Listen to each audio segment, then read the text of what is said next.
तो यमुना जी के उस पार कोई गांव है, वहाँ पर चिंतामणि नाम की एक वेश्या थी।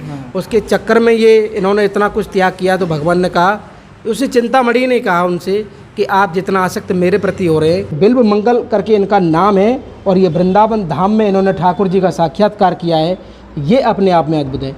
भगवान कृष्ण का दर्शन करने के साथ साथ भगवान कृष्ण के साथ जो उनकी लीलाएं जहाँ पर हुई हैं, जमुना पार करके जब बिलमंगल जी इस पार आए, यहाँ पे पास में एक कुआं पड़ता है, उसी में गिरने लगे तो राधा माधव ने पकड़ लिया बिलमंगल जी को।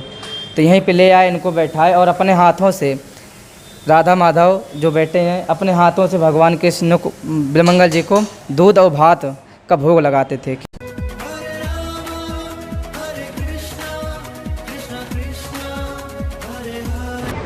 जय जय श्री राधे राधे। मैं धर्मेंद्र गोस्वामी स्वागत करता हूं एक बार फिर आपके अपने चैनल ब्रज दर्पण में। ब्रज दर्पण परिवार जिस तरह से आपको ब्रजमंडल के अनेक दर्शन कराता आया है, उसी कड़ी में आज मैं आपको लेकर आया हूं श्री धाम वृंदावन, बांके बिहारी जी का वो धाम जहां पर नित्य बांके बिहारी जी रहते हैं। और ऐसी भूमि पर जब हम आपको लेकर आए हैं तो वहां पर एक संत हैं आज जो हम आपको दर्शन कराने जा रहे हैं, बिल्व मंगल नाम के संत। बिल्व मंगल नाम के संत ने कैसे भगवान श्री कृष्ण के लिए अपनी आँखों को फोड़ लिया, अपनी आँखों को उन्होंने अपने हाथों से अंधे हो गए वो। और ये सारा दर्शन आज उस संत की कहानी आज हम आपको बताने वाले हैं कि इस यमुना पल्ली पार ऐसा क्या था उन संत का, उस लीला को आज हम जानेंगे इस वीडियो के माध्यम से। आप इसी तरह हमारे साथ ब्रज की यात्रा करना चाहते हैं तो आप हमसे संपर्क कर सकते हैं। हम आपको ब्रज की ऐसी लीलाएं आपको दर्शन कराएंगे लीलाओं के। इसके अलावा अगर आप वीडियो देख रहे हैं तो आप इस समय लाइक कर लें, और लाइक के साथ साथ अगर वीडियो आपको अच्छा लगे अंत में या बीच में आप इस वीडियो को ज़्यादा से ज़्यादा ग्रुप्स में, चाहे वो फेसबुक हो चाहे व्हाट्सएप हो, वहाँ पर ज़रूर भेजें। आप मेरे सामने देख सकते हैं, इसके नीचे से आपको यमुना महारानी के आपको मैं दर्शन करा सकता हूँ कि किस तरह से यमुना महारानी यहाँ पर बह रही हैं। और इसी यमुना महारानी से जुड़ा हुआ भी किस्सा है। एक भक्त जो भगवान कृष्ण के लिए उन्होंने अपने नेत्रों को ख़त्म किया है, ये दर्शन हमारे और आपके लिए बहुत अद्भुत होने वाला है। आइए चलते हैं, बिना देरी किए हुए हम आपको बिल्व मंगल नाम की समाधि के दर्शन कराने जा रहे हैं श्री धाम वृंदावन में, और एक अलौकिक लीला का दर्शन। बोल राधे राधे। जैसा कि आप देख सकते हैं, हम फाइनली उसी स्थान पर आ गए हैं जहाँ पर ये दिव्य संत की समाधि बनी हुई है। कैसे भगवान श्री कृष्ण की अनोखी भक्ति का यहाँ पर प्रमाण है। मैं आपको बता दूँ, इस समय हम गोपीनाथ बाज़ार में खड़े हुए हैं। ये पूरा गोपीनाथ बाज़ार है, और गोपीनाथ बाज़ार में आप देख पा रहे होंगे कि किस तरह का ये प्राचीन वृंदावन का स्वरूप का दर्शन होता है। उसी गोपीनाथ बाज़ार में आप देख सकते हैं ठाकुर राधा माधव बिल्व मंगल। आज हम जिस कहानी को पढ़ने के लिए वृंदावन पहुँचे हैं, श्री धाम वृंदावन पहुँचे हैं, बांके बिहारी जी के वृंदावन पहुँचे हैं, उसका दर्शन हम आपको कराना चाहते हैं। आइए और आपको लेके चलते हैं। ये छोटा सा मंदिर है, जय हो। और इस मंदिर में आप देख सकते हैं कि कैसे लीला सुख बिल्व मंगल की यहाँ पर समाधि बनी हुई है। एक ऐसा कृष्ण भक्त, जब उनकी कहानी आप सुनोगे तो अपने आप में आप मानोगे कि जब भी वृंदावन धाम आप आएंगे तो आप इनके दर्शन करे बिना वृंदावन की यात्रा भी आप समझेंगे कि हमने इनके दर्शन नहीं किए तो क्या सुख लिया हमने। तो आप देख सकते हैं कि हम इस समय इस मंदिर प्रांगण में आए हुए हैं, और यहाँ पर सर्वप्रथम हम अपने ठाकुर जी का दर्शन आपको कराना चाहते हैं, जो कि ब्रजवासियों और पूरे ब्रजमंडल के प्राण आधार हैं, हमारे राधा रानी और ठाकुर जी का स्वरूप है। लड्डू गोपाल जी हैं नीचे, और ये दर्शन, ये सेवा यहाँ पर नित्य होती है। गोपीनाथ बाज़ार में ये स्थान पड़ता है। बिल्व मंगल की समाधि के नाम से हम सभी इसको जानते हैं। और इस समय अब हम आपको जिस संत की कहानी हम आपको बता रहे हैं, कहते हैं कि ब्रज की भूमि अपने आप में अलौकिक है। यहाँ पर सारे देवी देवता जितने भी हैं सब सुख आनंद लेते हैं ब्रज भूमि का, क्योंकि जिस भूमि की रज ठाकुर जी ने अपने मुख में रखी हो, उस भूमि की कल्पना अपने आप में दिव्य है। उसी भूमि में एक संत हैं बिल्व मंगल करके, आप देख सकते हैं इनकी समाधि यहाँ पर बनी हुई है। और सर्वप्रथम हम आपको जो दर्शन कराएंगे उस दर्शन में आपको बड़े पास से मैं कराऊँ, ये देखिए आप। और हमारे साथ में जो रहेंगे यहाँ के पुजारी जी हैं, और ये ही उनका चित्रपट है। ये जो आप दर्शन कर रहे हैं ये वही संत हैं जिनका चित्रपट है, और बिल्व मंगल करके इनका नाम है और ये वृंदावन धाम में इन्होंने ठाकुर जी का साक्षात्कार किया है। ये अपने आप में अद्भुत है। भगवान कृष्ण का दर्शन करने के साथ साथ भगवान कृष्ण के साथ जो उनकी लीलाएं जहाँ पर हुई हैं और उसका क्या कारण है, क्या महिमा है, उस सारा प्रसंग हम यहाँ के जो पुजारी जी हैं उन्हीं से जानेंगे। आइए चलते हैं और उन्हीं से बातचीत करते हैं। लेकिन उससे पहले आप पूरा एक बार देख लीजिए, ये वृंदावन मंदिरों का समुद्र है।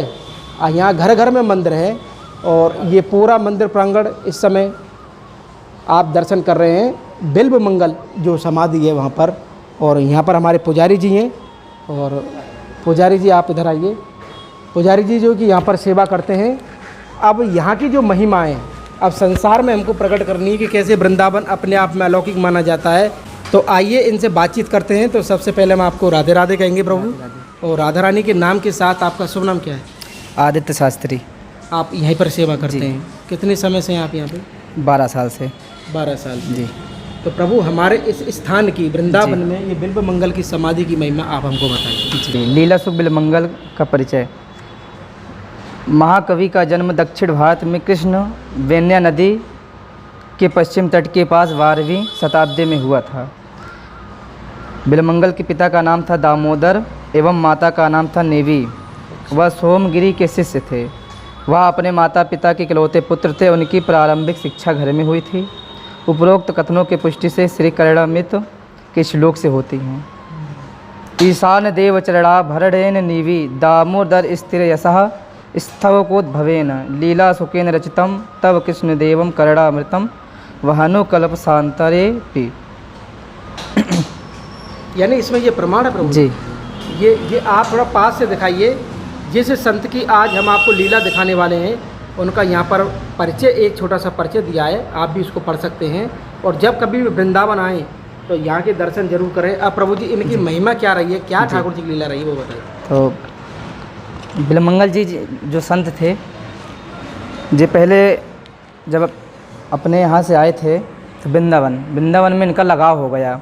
तो अपने सखा मंडली के साथ में इन्होंने एक वेश्या का नाच गाना यानी कि लीला का देखने चले गए। तो बिल्वमंगल जी का क्या हुआ कि उनमें प्रेम आ गया। जो वेश्या थी चिंता यानी इनकी पत्नी या कुछ भी समझिए, तो उनमें प्रेम आ गया। जब प्रेम आ गया तो उनसे वार्तालाप करने के लिए उनके पीछे पीछे चले गए। तो जमुना जी के पार में गांव है, उसी के यहाँ मतलब चले गए। तो रोज़ आना जाना हो गया, बातचीत होने लगी चिंता से। सो एक बार जब इनका दामोदर जी का देहांत हो गया, जब पिंडदान करके भी, तो चिंतामणि ने बोला था कि आज मत आना, आज अपने पिता का श्राद्ध कर्म करना। बोले ठीक है नहीं आऊँगा। जब सारा कुछ हो गया लेकिन कहते नहीं प्रेम के बिना सब भूखे, तो चले गए। रात में आधी रात हो गई, 12 बज गए। वृंदावन में आंधी तूफान आने लगा, जमुना जी में बाढ़ आने लगी, फिर भी नहीं रहा गया। गए देखे, नाव वाले से बोले नौका भाई हमें उस पार कर दीजिए, हमें उस पार जाना है। वो वहाँ की तड़प थी। हाँ, यानी कि चिंता की तड़प के लिए। तो नाव वाले ने बोला इतनी बाढ़ में हम कहाँ जाएंगे, हम खुद मर जाएंगे, आपको कहाँ से पार लगा पाएंगे। जब नाव वाले ने मना कर दिया तो बिल्वमंगल जी ने जमुना जी में प्रवेश कर गए।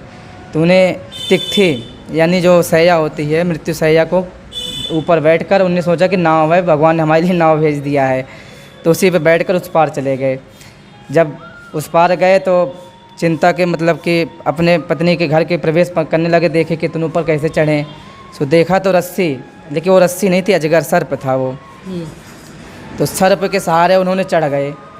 जब चिंतामणि ने देखा कि आधी रात हो गए, 2 बज गए, बिल्वमंगल जी तो बोले बताए कैसे कैसे आप आए, इतनी आंधी तूफान बाढ़ आ रहा है। तो बताया ऐसे ऐसे हम आए। जब उन्होंने सारी घटना को देखा, बोले कि रस्सी टंगी थी ना, मुझे रस्सी के माध्यम से। जब चिंतामणि ने देखा तो रस्सी नहीं थी, वो सर्प था। जब उन्होंने चिंतामणि वो वेश्या का नाम था? वेश्या, हाँ वेश्या जी। तो सारा कुछ वृत्तांत बताया, बोले कि ऐसे ऐसे नहीं, वो मृत्यु की सैया थी, उस पर आप चले आए थे। और जो रस्सी बता रहे हो, रस्सी नहीं, जिस सर्प है। जब बिल्वमंगल जी ने ध्यान से देखा जी, तो ये कैसे हमने की, तो हमारी हिम्मत भी न पड़ती करने को। तो वही फिर चिंतामणि ने बोला है जितना आप हमसे प्रेम करने लगे थे, इतना अगर से राधा रानी भगवान राधा माधव से प्रेम करते शायद आपको दर्शन भी हो जाता। तो उसी समय बेल का कांटा लिया या सुई चिंतामणि से मांगा बिलमंगल जी ने, और उसी समय अपने दोनों आँखों को फोड़ लिया और वहीं से चले आए। कांटों से? हाँ, जो बेल का कांटा होता है उसी से अपना दोनों आँख फोड़ लिए और फिर वहीं से अंधे हो गए, चले आए। तो यहीं पास में एक कुआं पड़ता है, जमुना पार करके जब बिलमंगल जी इस पार आए तो यहाँ पे पास में एक कुआं पड़ता है, उसी में गिरने लगे तो राधा माधव ने पकड़ लिया बिलमंगल जी को। तो यहीं पे ले आए, इनको बैठाए और अपने हाथों से राधा माधव जो बैठे हैं अपने हाथों से भगवान कृष्ण को बिलमंगल जी को दूध और भात का भोग लगाते थे, खिलाते थे। फिर राधा माधव ने अपने हाथों से बिलमंगल जी के आँख पे फेर दिए तो उनकी आंखें भी आ गई थी। जो यहाँ की लीला है, यहीं पास में कुआं है। क्या नाम से वो कुआं? कुआं नाम को नहीं पता, पर कुआं वो पास कुआं यहीं गोपीनाथ बाजार में ही कुआं है। तो यानी कि वहाँ से आने के बाद उनको जो तड़प पहले उस वेश्या की प्रति थी, अब वो ठाकुर जी के प्रति उनकी हो गई। ठाकुर जी के प्रति तो उन्होंने ही यहाँ पर ठाकुर जी का अपना ठाकुर जी हैं और इनका वही समाधि है, जो अंतिम समाधि है यहीं पे है, ठाकुर जी के सामने। हाँ, सामने। तो फिर आगे ठाकुर जी ने दर्शन दिए इनको? दिए। जब उनका आँख सही होगा तो अपने आप ही बिलमंगल जी ने दर्शन कर लिया। हाँ, तो इस तरह की ये कहानी है जी। ये जो लीला है ये आप कितने वर्ष पुरानी समझे, कितने साल पुरानी? वही 5,500, क्योंकि द्वापर की बात है जी, भगवान कृष्ण के ज़माने। अच्छा, बिल्वमंगल जी द्वापर से? जी जी, द्वापर के संत जी, हैं ये? द्वापर के संत हैं। तो कलयुग की घटना नहीं है ये? कलयुग की घटना नहीं है, ये द्वापर काल की? जी, द्वापर काल। द्वापर काल की ये संत हैं बिल्वमंगल। और ये वृंदावन जो है यहाँ से यमुना जी पास में है, तो यमुना जी के उस पार कोई गांव है, वहाँ पर चिंतामणि नाम की एक वेश्या थी। उसके चक्कर में ये इन्होंने इतना कुछ त्याग किया तो भगवान ने कहा, उसे चिंतामणि ने कहा उनसे कि आप जितना आसक्त मेरे प्रति हो रहे हैं उतना आसक्त अगर आप अपने वृंदावन बांके बिहारी जी के प्रति हों तो आपका जीवन साक्षात दर्शन ही हो जाए आपको। तब उनको बड़ा अंदर से, कहते हैं ना, अंदर से बुरा लगा कि उन्होंने कांटों से अपनी आँखों को वहीं फोड़ लिया और फिर उन्होंने आके वृंदावन में पश्चाताप के तौर पे यहाँ पर ठाकुर जी के प्रति यहाँ लगाव किया, भक्ति की उनकी। तो बांके बिहारी जी की कृपा से फिर उनको नेत्र मिले और नेत्र मिलने के बाद आज उनकी समाधि का जो हम दर्शन कर पा रहे हैं ये वही समाधि है। प्रभु जी, ये दर्शन कैसे कैसे हैं इसके अंदर? जो जे क्या है, जो संत है ना, इनके चरण पादुका हैं, जो इनकी घटना है, जो अभी बंगाली में लिखा है, इतना तो हमें नहीं है बारे में। जब बंगाली में उनकी घटना है तो ये देख सकते हैं आप कि एक चित्रलेख पर, पत्थर के चित्रलेख पर कुछ लिखा हुआ है, बंगाली भाषा में है। ये उस घटना के बारे में यहाँ बताता है। इसके अलावा ये चरणों के जो निशान हैं ये उन्हीं संत के चरणों के निशान हैं और ये चित्रपट है उनका जिन्होंने भगवान कृष्ण की भक्ति को पाया। तो ये अनुपम भाव है। अच्छा, ये आप देखिए 1992 में कंप्लीट होता है। अच्छा, ये जो बना है ये अभी ये, हाँ, यहाँ पर ये जो समाधि का जो यहाँ पर ये बना है, ये समाधि का जो आप दिखा रहे हैं 1992 में। तो इसके अलावा ये आप समाधि देख सकते हैं, कितनी प्यारी सी समाधि बनाई हुई है। और इनके ठीक सामने, इस पूरी समाधि के ठीक सामने यहाँ पर ठाकुर जी हैं जिनकी कृपा से इनको ये समस्त आनंद वृंदावन में मिला है। ये देख सकते हैं आप। और जगह जगह उनके चित्रपट वहाँ भी लगा हुआ है, बगल में देख सकते हैं आप। तो ये अनुपम भाव था हमारा, जो कि श्री धाम वृंदावन में ये एक अनोखी लीला जो घटी, जिसका दर्शन हमने और आपने किया कि कैसे बिल्वमंगल नाम के एक संत को बांके बिहारी जी की कृपा से उनको दर्शन मिले। और कहते हैं दूध और भात अपने हाथों से फिर इन्होंने खिलाया है। ये अनुपम लीला आज हमने इसका सुख लिया श्री धाम वृंदावन से। आज का हमारा ये भाव, हमारा ये आनंद आपको कैसा लगा, आप हमें कमेंट करके, शेयर करके और इस चैनल को ज़्यादा से ज़्यादा सब्सक्राइब करके ज़रूर बताएं। श्री धाम वृंदावन से बिल्वमंगल की समाधि से आप सभी को प्यार भरा राधे राधे।